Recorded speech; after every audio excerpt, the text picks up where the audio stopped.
Good morning students. Lesson 3 में आगे बढ़ते हैं। लेसन 3 चल रहा था हमारा, जिसका नाम था एटम्स एंड मॉलिक्यूल्स। इसके अंदर आज हम पढ़ेंगे आयनों के बारे में। आयन क्या होते हैं? आयन क्या होते हैं कि जो यौगिक होते हैं, कौन से यौगिक? वे यौगिक जो धातु या अधातु से मिलकर बने होते हैं। धातु या अधातु से मिलकर जो यौगिक बने होते हैं, इन यौगिक में आवेशित कण होते हैं। यानी कि मैं ये कहूँ कि ये जो यौगिक होते हैं ये आवेशित कणों से मिलकर बनते हैं।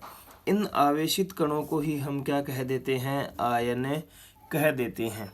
जैसे कि देखिएगा, मैं एक यौगिक NaCl की बात करता हूँ। NaCl में जो सोडियम है, Na जो है ये क्या है? धातु है। और इसी प्रकार जो Cl है, क्लोरीन है, ये क्या है? अधातु है। तो जब वे यौगिक जो धातु और अधातु से मिलकर बने होते हैं, इनमें आवेशित कण होते हैं। जब इनको तोड़ते हैं तो Na प्लस Cl नेगेटिव बनता है, यानी कि इनमें आवेशित कण बनते हैं। और ये आवेशित कणों से ही मिलकर क्या बने होते हैं? ये यौगिक बने होते हैं। तो इन आवेशित कणों को ही हम क्या कह देते हैं? आयन कह देते हैं। दोबारा सुनिएगा, वे यौगिक जो धातु है धातु से मिलकर बने होते हैं, उनमें आवेशित कण पाए जाते हैं। इन आवेशित कणों को ही हम क्या कह देते हैं? आयन कह देते हैं। आयन जो होते हैं ये एक आवेशित परमाणु या परमाणुओं का समूह होता है। आवेशित परमाणु या परमाणुओं का समूह होता है जिस पर नेट आवेश होता है। जैसे कि इस पे 1+ है, 1+ का चिन्ह है, तो इस पे नेट 1+ का चिन्ह पाया जाता है। इसमें एक नेगेटिव है तो एक नेगेटिव चिन्ह पाया जा रहा है। ये फिक्स होते हैं। जैसे कि मान लीजिए किसी में 2 भी हो सकते हैं, 3 भी हो सकते हैं, किसी तत्वों के अंदर 4 भी हो सकते हैं। तो इस प्रकार से ये नेट आवेश होता है। इनके ऊपर क्या होता है? नेट आवेश पाया जाता है। यह ऋण आवेश या धन आवेश हो सकता है। अगर किसी तत्व के ऊपर ऋण आवेश है तो उसे हम ऋणायन कहेंगे, और जिसके ऊपर धन आवेश है उसे हमें धनायन कहेंगे। जैसे कि यहाँ पे जो सोडियम है, इस सोडियम के ऊपर प्लस का चिन्ह है, इसे हम क्या कहेंगे? धनायन कहेंगे। और जो क्लोरीन है इसके ऊपर माइनस का चिन्ह है, यानी इसे हम क्या कहेंगे? ऋणायन कहेंगे। तो ये किसकी बात हो गई?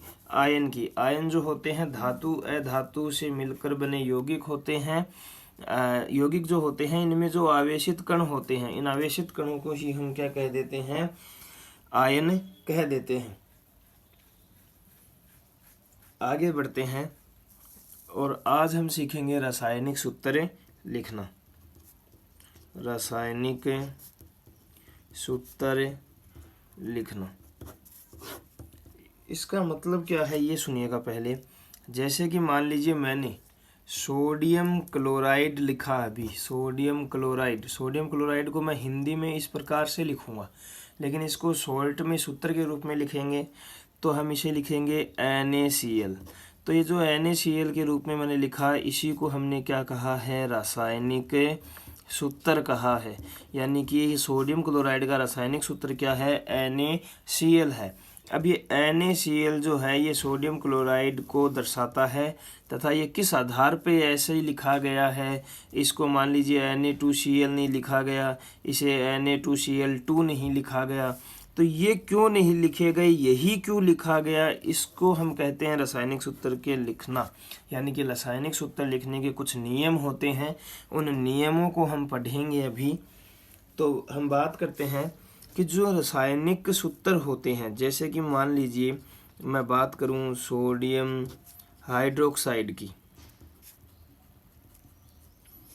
सोडियम हाइड्रोक्साइड जो है, अभी सोडियम हाइड्रोक्साइड जो है इसका संगठक कैसा है, इसमें क्या पदार्थ मिलकर ये बना है, या इसको दर्शाने के लिए हम इसमें रासायनिक सूत्र लिखते हैं। जैसे सोडियम हाइड्रोक्साइड का सूत्र होता है NaOH।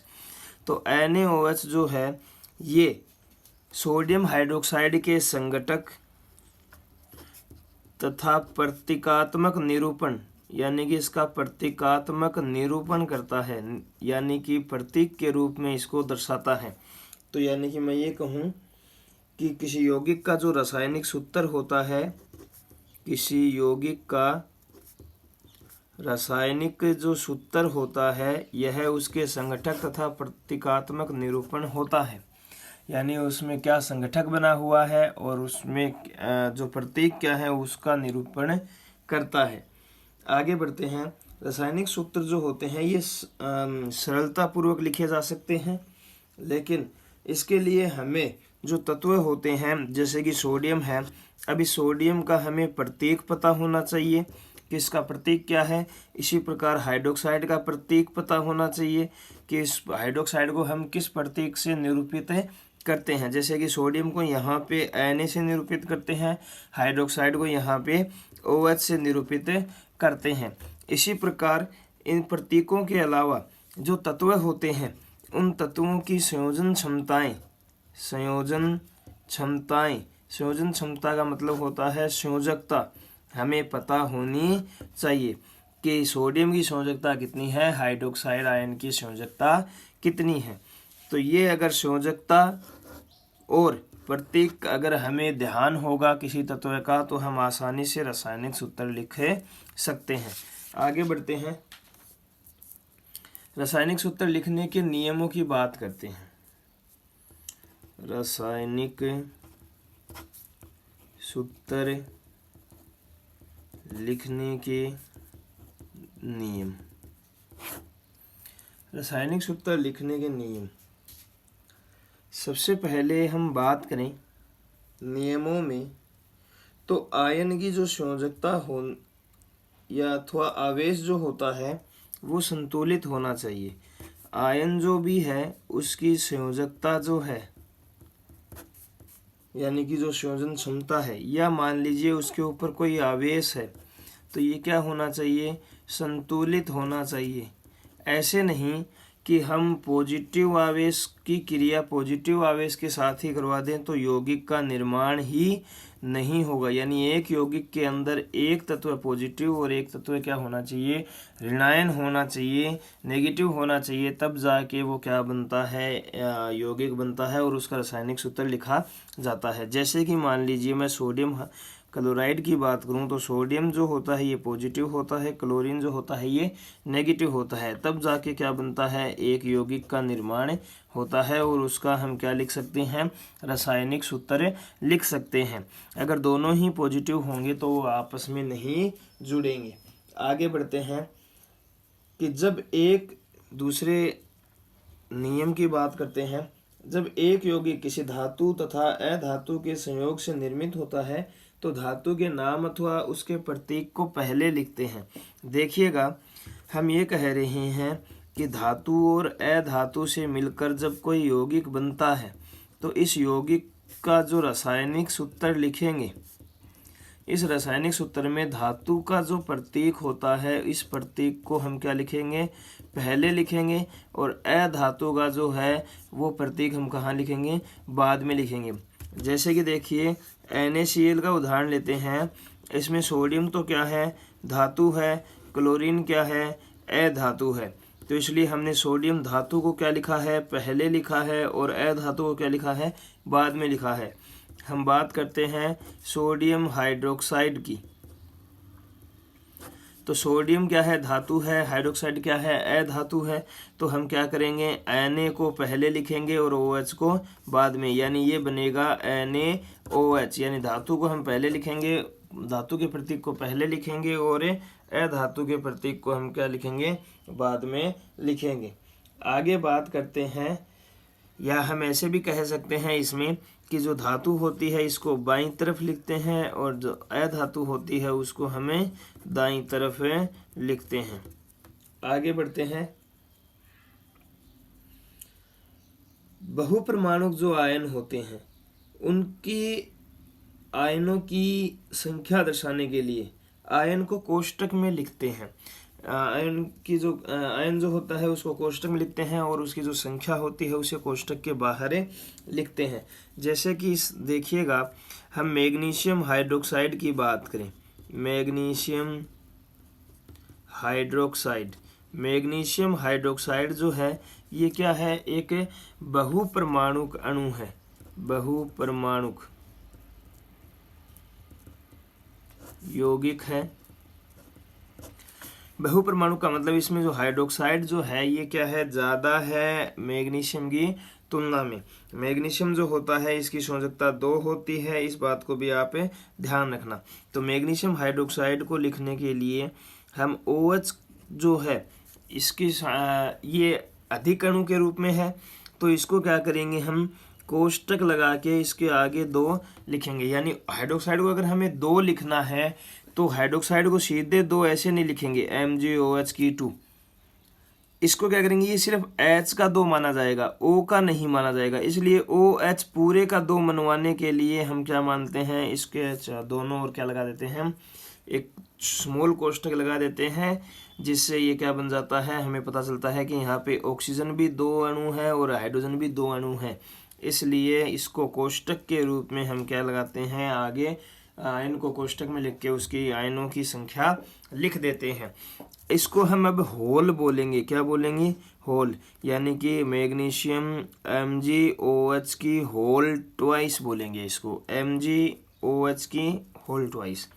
ठीक है, ये हमने बात की रासायनिक सूत्रों के लिखने के नियमों की। अब हम बात करते हैं कि अब हम उदाहरण लेते हैं किस प्रकार से हम रासायनिक सूत्रों को लिखेंगे। तो देखिएगा, किताब में एक सारणी है जिसके अंदर संयोजकता और प्रतीक लिखे हुए हैं, कौन सा आयन पॉजिटिव है कौन सा आयन नेगेटिव है वो भी लिखा हुआ है उस सारणी में। उस सारणी के द्वारा आप देख सकते हैं कि कौन से तत्व पॉजिटिव होते हैं, कौन से तत्व के ऊपर आवेश नेगेटिव होता है और उनकी संयोजकता क्या हो सकती है, क्या होती है। आप उनकी संयोजकता जो होती है वो निकाल भी सकते हैं। देखिएगा, हम सबसे पहले सरल यौगिकों के सूत्र लिखते हैं।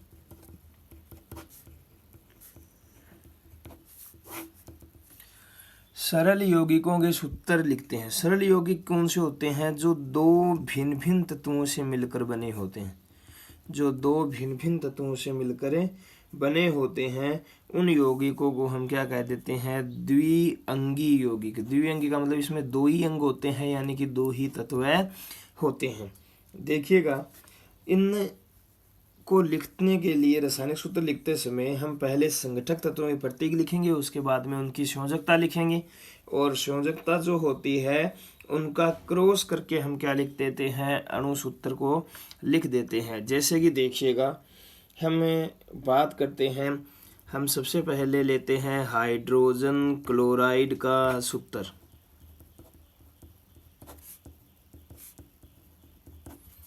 हाइड्रोजन क्लोराइड का सूत्र लिखना है हमें, तो सबसे पहले हम तत्व का जो प्रतीक है उसे लिखेंगे। तत्व का प्रतीक हाइड्रोजन जो है इसको हाइड्रोजन ऐसे लिखते हैं, क्लोराइड जो है इसको Cl लिखते हैं। यानी ये दोनों का हमने क्या लिख लिया, प्रतीक लिख लिया। हाइड्रोजन का H लिख लिया, क्लोराइड का Cl लिख लिया। ये आपको तत्व जो है ये याद करने पड़ेंगे। जो किताब में सारणी दी हुई है उसमें ये लिखे हुए हैं, ये आपको याद भी होने चाहिए। तो आप किताब में NCERT की जो बुक है 9th क्लास की साइंस की, उसमें आप इस लेसन के अंदर ये प्रतीक देख सकते हैं। इनकी संयोजकता की बात करते हैं तो हम देखेंगे कि हाइड्रोजन की संयोजकता 1 होती है, क्लोरीन की संयोजकता भी कितनी होती है, 1 होती है। अब क्या है कि इनकी जो संयोजकता होती है, हाइड्रोजन की संयोजकता यहाँ पे 1 है, क्लोरीन की संयोजकता 1 है।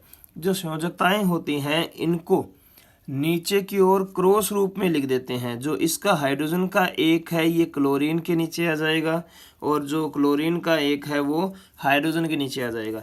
यानी कि जो अणु सूत्र बनेगा वो बनेगा H के नीचे 1 और Cl के नीचे ये 1 को हम लिखते नहीं है, इसलिए क्या बन जाएगा, HCl बन जाएगा। आगे देखिएगा, आगे बढ़ते हैं, दूसरे की बात करते हैं। ये समझ में आ गया होगा, नहीं आया होगा तो दूसरे से समझ में आ जाएगा। हम बात करते हैं हाइड्रोजन सल्फाइड की।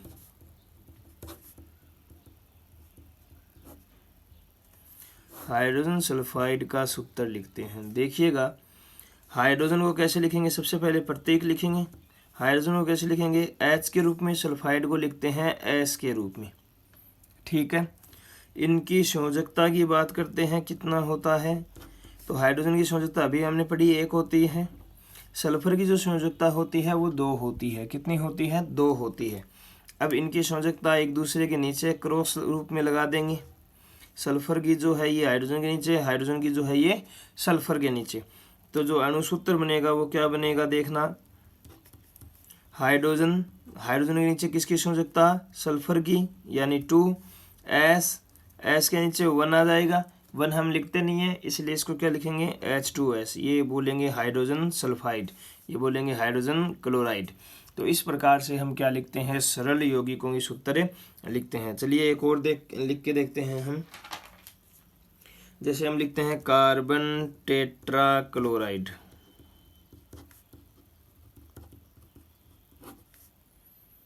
का सूत्र, कार्बन टेट्राक्लोराइड का सूत्र लिखते हैं। कार्बन जो होता है प्रतीक लिखेंगे सबसे पहले। कार्बन को C से दर्शाते हैं, क्लोराइड को Cl से दर्शाते हैं। ठीक है, अब यहाँ पे जो कार्बन है इसकी संयोजकता कितनी होती है, 4 होती है। क्लोरीन की संयोजकता कितनी होती है, 1 होती है। तो अब क्या करेंगे, दोनों की संयोजकताओं को क्रॉस रूप में नीचे की ओर लिख देंगे। अणुसूत्र क्या बनेगा, C है, C लिखेंगे, इसके नीचे 1 लिखना होगा। क्लोरीन की संयोजकता 1 को हम लिखते नहीं हैं। फिर हम क्या लिखेंगे, Cl लिखेंगे। Cl के नीचे किसकी संयोजकता, C की संयोजकता, यानी कार्बन की संयोजकता। तो इसके नीचे क्या लिख दिया हमने, कार्बन की संयोजकता। तो ये क्या बना, CCl4। तो ये क्या हो गया, कार्बन टेट्रा क्लोराइड। आगे बढ़ते हैं। अब हम बात करते हैं, देखिए आगे 1-2 और उदाहरण लेते हैं हम मैग्नीशियम क्लोराइड की।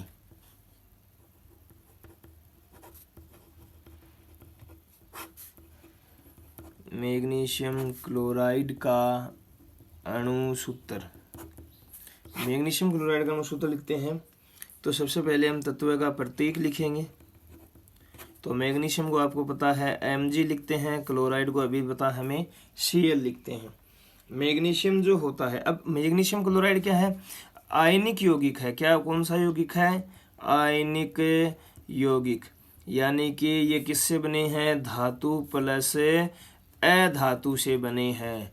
और धातु अधातु से मिलकर बने होते हैं। उनमें क्या पाए जाते हैं, आवेशित कण। और आवेशित कणों को हम क्या कहते हैं, आयन भी कहते हैं। तो इनमें हम क्या देखेंगे, आयन देखेंगे।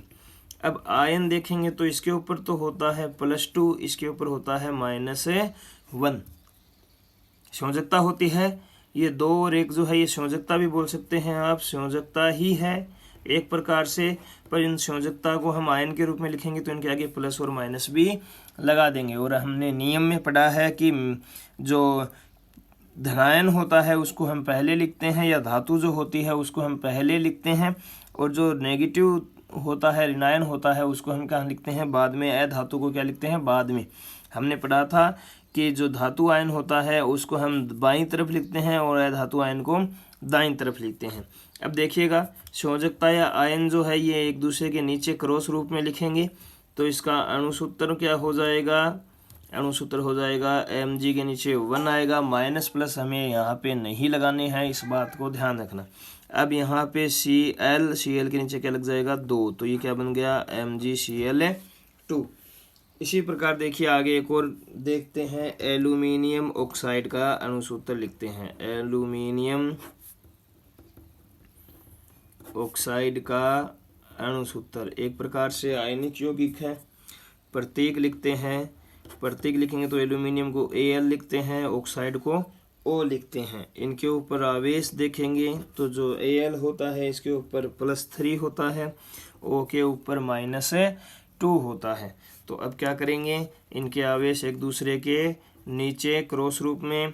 अणुसूत्र क्या बन जाएगा, Al के नीचे तो 2 लग जाएंगे, O के नीचे 3 लग जाएंगे। यहाँ पे फिर मैं कह रहा हूँ प्लस माइनस नहीं लिखने हैं, इस बात को ध्यान में रखना है। आगे बढ़ते हैं, हम बात करते हैं बहुपरमाणविक जो यौगिक हैं। बहुपरमाणविक उन यौगिकों के सूत्र कैसे लिखेंगे?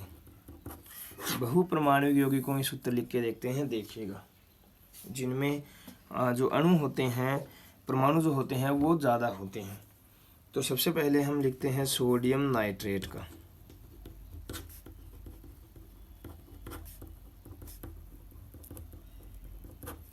सोडियम नाइट्रेट, सोडियम को प्रतीक के रूप में कैसे लिखेंगे? Na के रूप में, और नाइट्रेट को NO3 के रूप में। अब क्या होगा, इनके आवेश देखेंगे तो इसके ऊपर भी +1 होता है, इसके ऊपर -1 होता है। तो +1 तो इसके नीचे, -1 इसके नीचे, यानी माइनस प्लस को तो हमें लिखना ही नहीं है, सीधे सूत्र लिखेंगे। Na के नीचे 1 1 हम लिखते नहीं हैं, NO3 3 के नीचे 1 1 हम लिखते नहीं हैं, तो ये क्या बन गया? NaNO3। आगे देखिएगा, दूसरे की बात करते हैं इसी प्रकार, जैसे कि कैल्शियम हाइड्रोक्साइड है,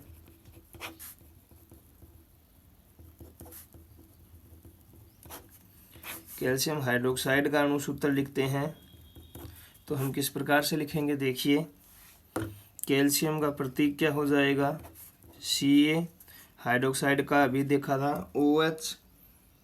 अब क्या होगा, आवेश लिखेंगे, आवेश Ca के ऊपर होता है +2, इसके ऊपर होता है -1। तो अब जो सूत्र लिखेंगे वो कैसे लिखेंगे देखना, इसका जो आयन है वो इसके नीचे, इसका जो आयन है वो इसके नीचे। अब Ca जो है इसके नीचे, तो क्या लगाएंगे? 1 लगाएंगे, 1 को हम लिखते नहीं हैं। अब लिखेंगे OH, तो OH के नीचे 2 जो लिखेंगे, ये किस प्रकार से लिखेंगे? ये O और H दोनों के नीचे लिखना है, तो हम ऐसे नहीं है कि O के नीचे भी 2 लिख देंगे, H के नीचे भी 2 लिख देंगे, इनको एक साथ लिखना होता है। तो इसके क्या लगा देते हैं? कोष्टक लगा देते हैं, और नीचे क्या लिख देते हैं? 2 लिख देते हैं। इस प्रकार से आपको ये बहुपरमाणुक यौगिकों का अणुसूत्र लिखना है। एक और उदाहरण ले लेते हैं, जैसे हम लेते हैं अमोनियम सल्फेट।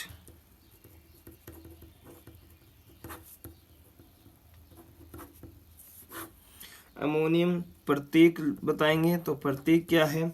अमोनियम का तो होगा NH4 और सल्फेट का होगा SO4। तो अब इनके ऊपर आवेश देखेंगे, आवेश जो होगा इसके ऊपर +1 है, इसके ऊपर -2 है। अब क्या होगा, यहाँ पे जब हम सूत्र लिखेंगे तो हम पूरा नाम लिखेंगे, पहले पूरा प्रतीक लिखेंगे NH4। NH4 के नीचे क्या लगाना है? अपने को 2 लगाना है, तो NH4 के नीचे 2 लगाना है पूरे के नीचे। तो इसको हम क्या कर देंगे? कोष्टक में लिख देंगे NH4 को, और फिर क्या लिख देंगे? इसके नीचे 2 लिख देंगे। समझ में आ गया? अब SO4, अब SO4 के नीचे 1 लगाना है, तो इसके कोष्टक के लगा के 1 लगाएंगे, पर 1 को हम लिखते नहीं हैं, इसलिए इसको ऐसे ही छोड़ देंगे। तो ये क्या बन गया? Ammonium sulphate.